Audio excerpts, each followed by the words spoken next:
Hello दोस्तों, स्वागत है आपका अपने YouTube channel digital modern academy. दोस्तों आज हमारी क्लास है जो संविधान की चल रही है, उसमें हमारी ये सेकंड क्लास है संवैधानिक क्लास। कौन सी धानिक विकास विकास की दूसरी क्लास है। इससे पहले हमने एक क्लास कर लिया, अगर किसी बच्चे ने नहीं देखी है उसे देखना, क्योंकि तभी ये पूरी जो संवैधानिक विकास का जो टॉपिक है ना वो तभी समझ में आएगा। इससे पहले हमारी एक क्लास हो चुकी है, उसे जरूर देखना। तो अब तक हमारा कंप्लीट हो गया था Pitt's India act, India act 1784 तक, यहां तक हमने कंप्लीट कर लिया था। ठीक है, अब इसके बाद आता है हमारा कौन सा, चार्टर एक्ट। Charter act 1793। इसमें ज्यादा कुछ खास नहीं है, इसमें सिर्फ एक इंपॉर्टेंट बात है कि जो कंपनी के अधिकार थे उन्हें 20 वर्ष के लिए बढ़ा दिया गया। कितने वर्ष के लिए? 20 वर्ष के। इसमें एक ही पॉइंट होगा, ज्यादा मत लिखो। ये कंपनी के जो अधिकार हैं, कंपनी के अधिकारों को 20 वर्ष बढ़ा दिया गया। मतलब ये कि जो कंपनी के अधिकार थे उनको 20 वर्ष के लिए बढ़ा दिया। मतलब ये जो अगला जो चार्टर आएगा वो कब आएगा? हमारा 1813 में। मतलब एक दस्तावेज था जो कब तक चला जो कंपनी के लिए, वो 1793 से 1833 तक। इसे नोट करो, पहले फिर पढ़ेंगे। Charter act 1813।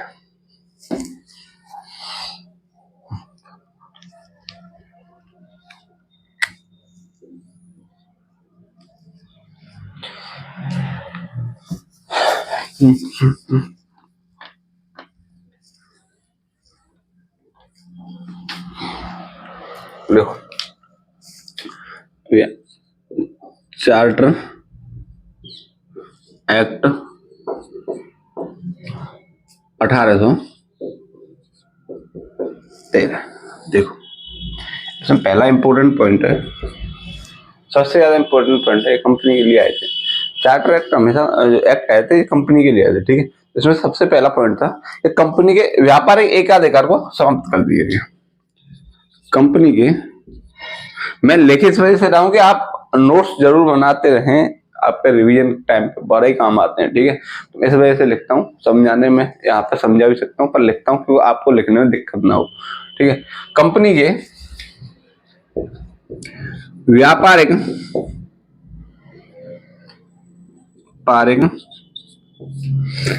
एकाधिकार को समाप्त कर दिया तथा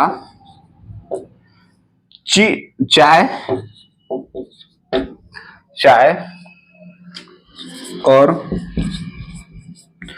चीन के साथ व्यापार का एकाधिकार बना रहा। मतलब ये इसका लाइन का, जो कंपनी का जो व्यापारिक एकाधिकार था भारत में, सिर्फ भारत में कंपनी व्यापार कर सकती है, कोई अदर ब्रिटिश व्यापारी भारत में व्यापार नहीं कर सकता। लेकिन 1813 के इस एक्ट में क्या किया गया कि जो कंपनी का व्यापारिक एकाधिकार था वो समाप्त कर दिया गया। सिर्फ चाय का कंपनी एकाधिकार, जो कंपनी एकाधिकार था वो चाय और चीन से जो व्यापार हो रहा था उस पर एकाधिकार बना रहा, तथा जो ब्रिटिश व्यापारी थे वो अब भारत में व्यापार कर सकते थे। ठीक है, क्या कर सकते थे? भारत में व्यापार कर सकते थे, सीधी सीधी बात। अब इसमें एक और कि भारत में ईसाई मिशनरियों मिशनरियों का धर्म प्रचार के लिए आगमन हुआ। मतलब जो ईसाई मिशनरी थी वो भारत में अपने धर्म प्रचार कर सकती थी। ठीक है, ये इसमें पॉइंट है। एक और इसमें कि भारतीयों की शिक्षा पर भारतीयों की शिक्षा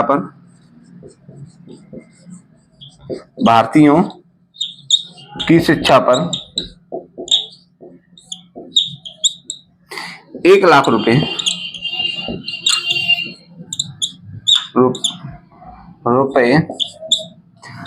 खर्च करने का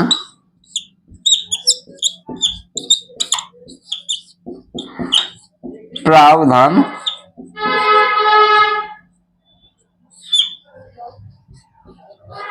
किया गया। देखो बात ये, इसमें एक पॉइंट है, ये सोच रहे हैं अंग्रेजों ने भारतीयों के लिए मतलब शिक्षा के लिए इतना सब कुछ किया, ऐसा कुछ नहीं था। वो अपने फायदे के लिए शिक्षा के लिए 1 लाख रुपए खर्च कर रहे थे, क्योंकि जो भारतीयों में जो यहाँ की कम्युनिकेशन समझने की जो बात थी वो अंग्रेजों के पास, क्योंकि यहाँ पे हिंदी बोलते थे, मराठी बोलते थे लोग, ठीक, लेकिन अंग्रेजी शिक्षा पर, सिर्फ अंग्रेजी शिक्षा पर, इस बात को ध्यान रखना, 1 लाख रुपए किसमें? अंग्रेजी शिक्षा पर। ठीक है, किसमें? अंग्रेजी शिक्षा पर,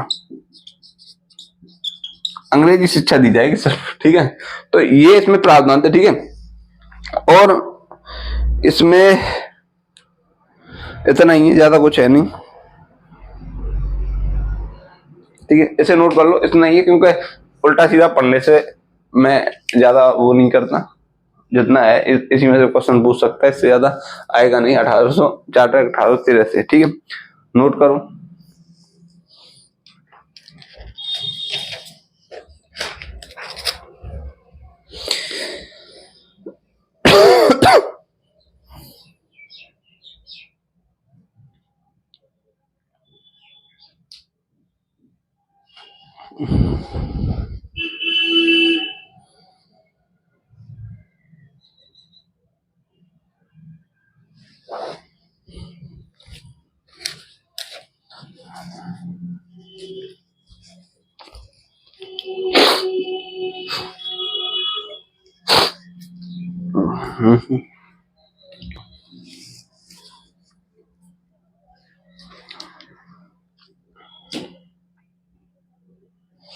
हुआ?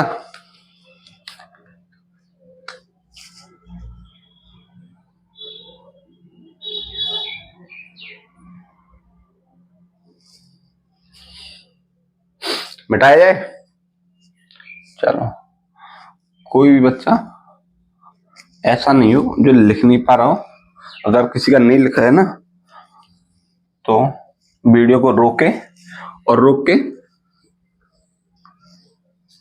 अपना नोट जरूर करें। 2-3 फायदे होते हैं इससे। एक तो अपना जो ध्यान है ना पूरा किस पे रहता है? क्लास पे, समझने में। ठीक है, दूसरा एक नोट्स बन जाते हैं जिससे आप रिवीजन कर सकते हो। ठीक है, अब हमारे जो नेक्स्ट चार्टर आया था फिर 20 साल बाद आया था, इसके द्वारा फिर 20 साल के लिए कंपनी के अधिकार को बढ़ा दिया गया। कंपनी का अधिकार क्या, और ओनली सिर्फ किस पर बचा? चाय और चीन पे था, तब भी वो बढ़ा दिया गया। फिर आया 1833 का चार्टर। ठीक है, इसका 1833 का चार्टर है। अब क्या हुआ इसमें? जो बंगाल का गवर्नर जनरल था इसमें क्या किया गया, उसे पूरे भारत का गवर्नर जनरल बना दिया गया, और जो शक्ति थी उसका केंद्रीकरण हो गया। ठीक है, ब्रिटिश जो शक्ति थी, क्योंकि पहले गवर्नर बंगाल का था, बंगाल बिहार, आपका बिहार, उनमें क्या था, अलग अलग चीजें थी। लेकिन अब क्या किया गया इसमें, जो गवर्नर जनरल था, सॉरी, जो बंगाल का गवर्नर जनरल था उसे पूरे भारत का गवर्नर जनरल बना दिया गया। उसमें क्या था, जो प्रथम गवर्नर जनरल थे विलियम बेंटिंग थे। ठीक, इसे नोट करो। बंगाल के गवर्नर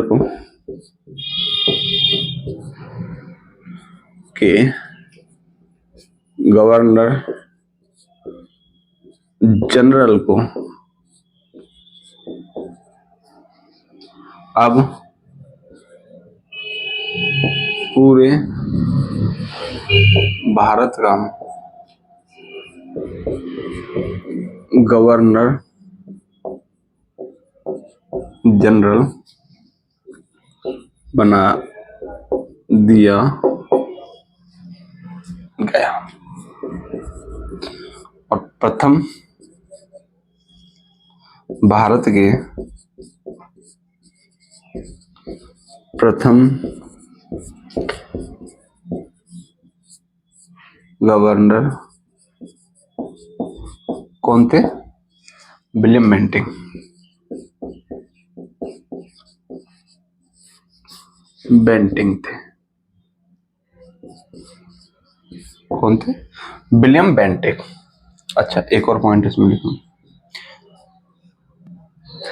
कि 1833 के चार्टर एक्ट द्वारा जो गवर्नर जनरल की परिषद थी उसमें एक सदस्य जोड़ा गया। कौन सा? आपका चौथा सदस्य जो था आपका लॉर्ड मैकाले, विधि सदस्य के रूप में। ठीक है, किसके रूप में? विधि सदस्य के रूप में। चौथा यानी कानूनी सदस्य यानी कि विधि सदस्य के रूप में चौथा व्यक्ति जोड़ा गया। किसे? अब वो चार्टर एक्ट 1833 के द्वारा कौन? सॉरी, मैंने क्या बताया था? 1833 के द्वारा जोड़ा गया कौन? चौथा विधि सदस्य। इसके द्वारा लॉर्ड मैकाले, इसके द्वारा गवर्नर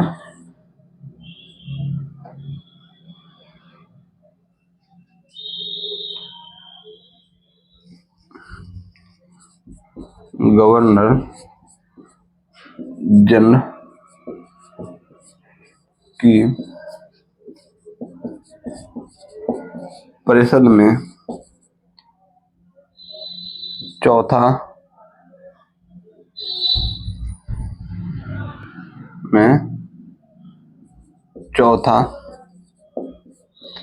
विधि सदस्य रूप में जोड़ा गया। कौन थे वो? कौन थे वो? वो थे आपके लॉर्ड मैकाले। किसको?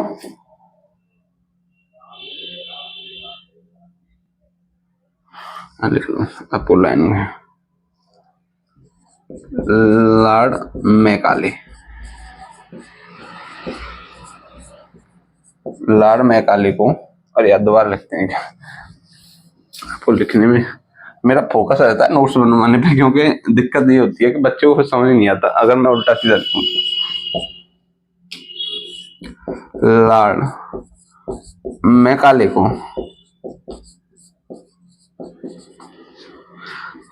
गवर्नर जनरल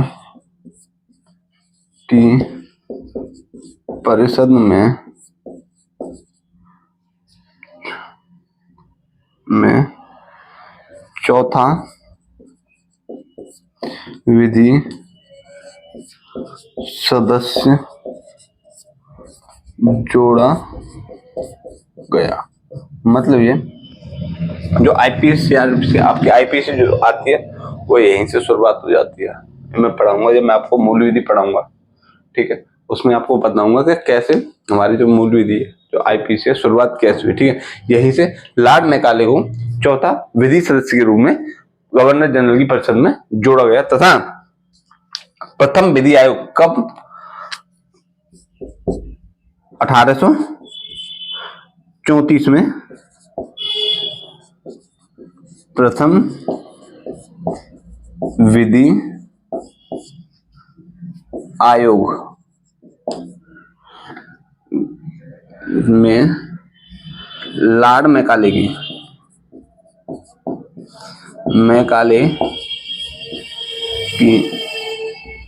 अध्यक्षता में प्रथम में 1834 में प्रथम विधि आयोग का गठन किया गया।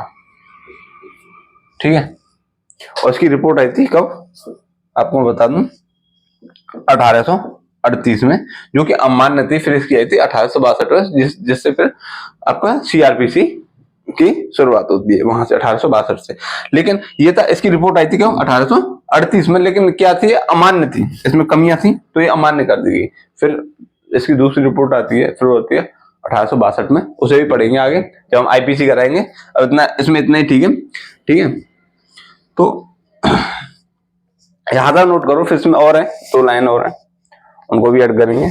2 काम और हुए थे इस एक्ट में, उनको भी देखेंगे। करो।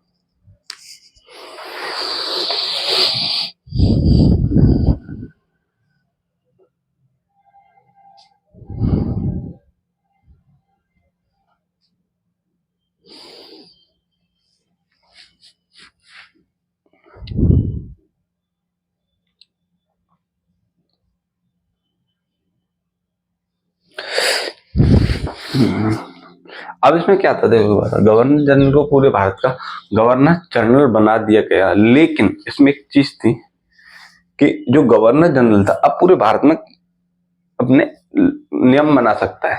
क्या बना सकता है, नियम बना सकता है, एक्ट बना सकता है। ठीक है, बट होता है मतलब जो ये जो नियम बनाता, जैसे गवर्नर जनरल जो नियम बनाता था या बनाएगा, वो क्या कहलाएंगे, एक्ट कहलाएंगे। ध्यान रखना, क्या कहलाएंगे, एक्ट कहलाएंगे। लेकिन जो हमने बोर्ड ऑफ कंट्रोल यानी नियंत्रक मंडल जो मैंने बताया था ना, नियंत्रण, वो इसके जो नियम है, एक्ट, उसे खारिज भी कर सकता है।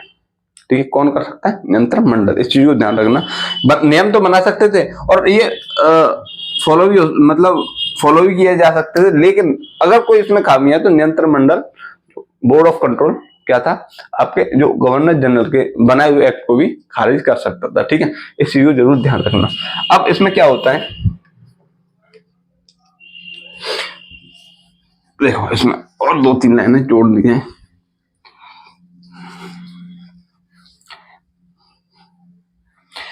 इसके द्वारा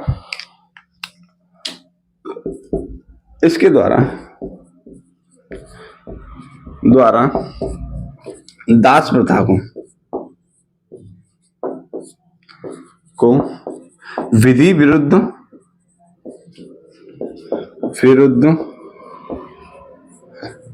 बताया गया। किसके द्वारा, विधि विरुद्ध बताया गया, तथा 1843 में इसका उन्मूलन यानी हटा दिया गया। इसका उन्मूलन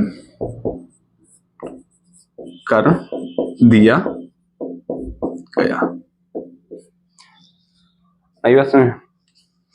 अब इसमें एक पॉइंट और है, कंपनी के लिए था, बड़ा ही बुरा था। बेचारी कंपनी का यहाँ से व्यापारिक एकाधिकार भी समाप्त हो गया। मतलब अब तक तो 1813 में क्या था कि कंपनी का व्यापारिक एकाधिकार हटाया गया था, चाय और चीन का व्यापार बना रहा उनका, लेकिन इसमें क्या का वो भी हटा दिया। मतलब चाय और चीन का भी व्यापार हटा दिया। अब वो क्या था, सिर्फ कंपनी राजनीतिक कार्य ही देखेगी, कोई व्यापारिक कार्य नहीं करेगी। अब सीधा जो ब्रिटिश व्यापारी थे वो डायरेक्ट अपना जैसे चाहो वैसे व्यापार कर सकते थे। नोट कर वैसे कंपनी का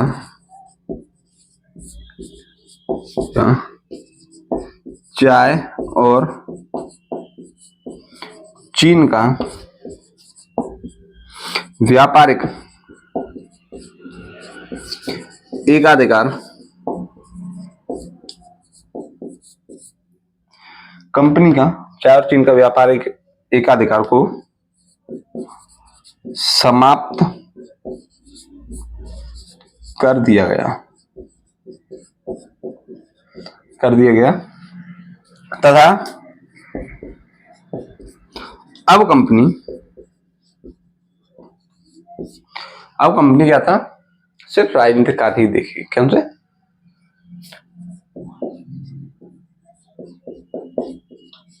राजनीतिक कार्य देखेगी।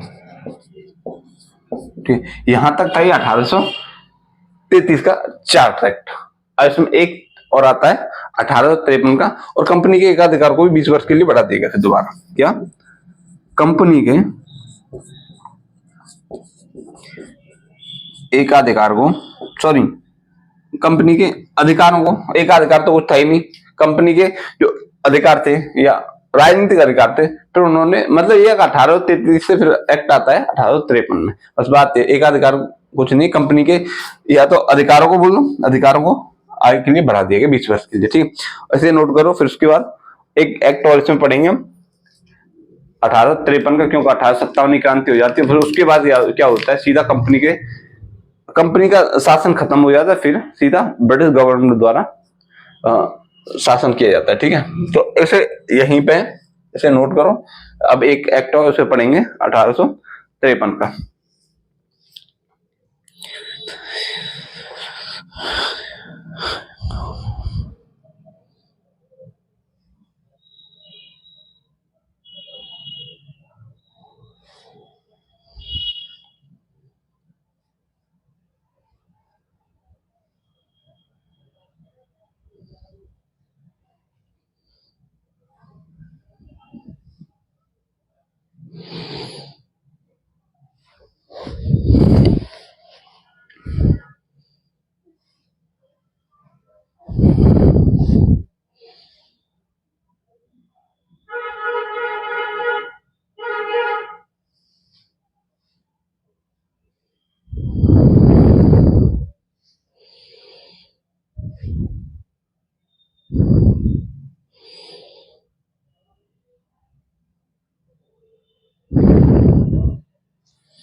हो गया।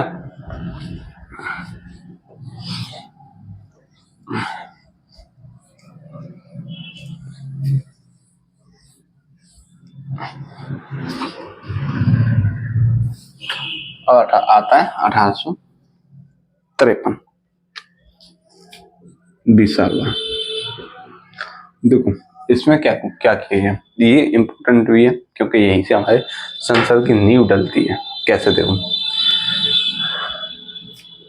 कि जो गवर्नर जनरल था, गवर्नर जनरल की परिषद के विधायी और प्रशासनिक कार्य अलग कर दिए। मतलब एक विधानसभा का कॉन्सेप्ट यहीं से आ गया। ठीक है, क्योंकि एक मतलब परिषद क्या था, कानून बनाएगी और दूसरी लागू करेगी। ठीक है, तो यहीं से हमारी संसद का एक तरह से विकास हुआ, क्योंकि यहां से गवर्नर जनरल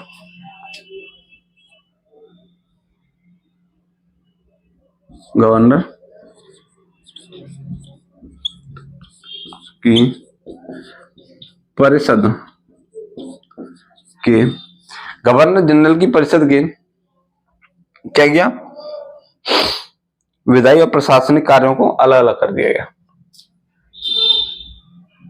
के विधायी और प्रशासनिक कार्यों को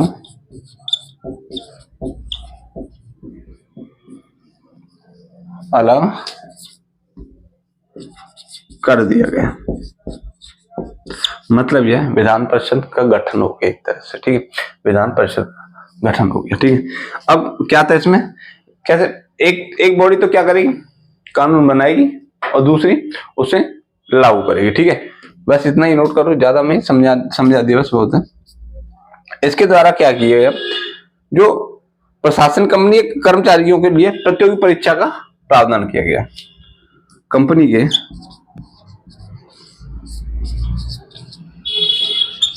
कर्मचारियों के लिए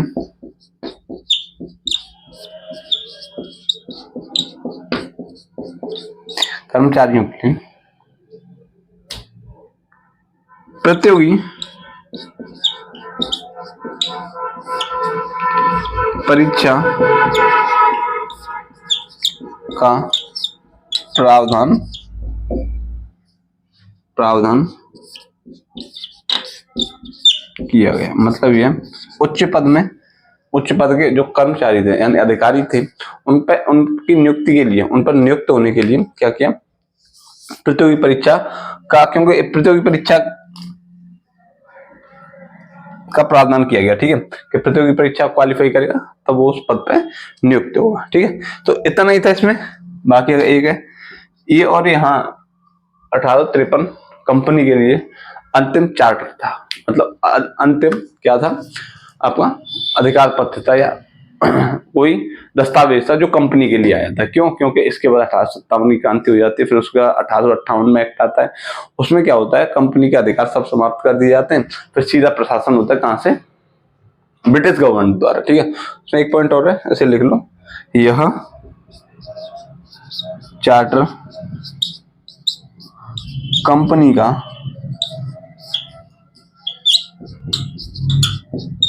अंतिम चार्टर था। ठीक है, ये इसमें ज्यादा कुछ है नहीं। अब यहीं पे भाई मैं उल्टा सीधा कुछ बताऊं मेरे को सही नहीं लगता, जितना एग्जाम के लिए सही है उतना ही मैं कराता हूँ। ठीक है, बाकी का तो किताब तो हर कोई छपवा देता है, तो ऐसा कुछ नहीं। तो आज की क्लास में यही समाप्त करेंगे, कल हम पढ़ेंगे कंपनी के यहाँ। आज हमने कंपनी का शासन खत्म कर लिया, मतलब जो भारतीय संविधान में विकास में जो कंपनी का हमने बताया था। इसके बाद होगा कहाँ से विकास होगा, ब्रिटिश गवर्नमेंट द्वारा 1858 द्वारा। ठीक है, तो यहाँ तक हमारी सब क्लास समाप्त है। तो चलिए फिर एक कल नई क्लास के साथ आपके सामने हाजिर होंगे। तब तक के लिए नमस्कार। और भाई सबसे रिक्वेस्ट है कि हमारे चैनल को जरूर शेयर जरूर करवाएं, क्योंकि बड़ी दिक्कत होती है जब हमें सपोर्ट नहीं मिलता तो। ठीक है, तो बस आपसे यही रिक्वेस्ट है, इससे ज्यादा मैं कुछ बोलूंगा नहीं। तब तक के लिए कल फिर एक नई क्लास के साथ आपके सामने हाजिर होंगे। तब तक के लिए इसे नोट जरूर कर लेना। ठीक है।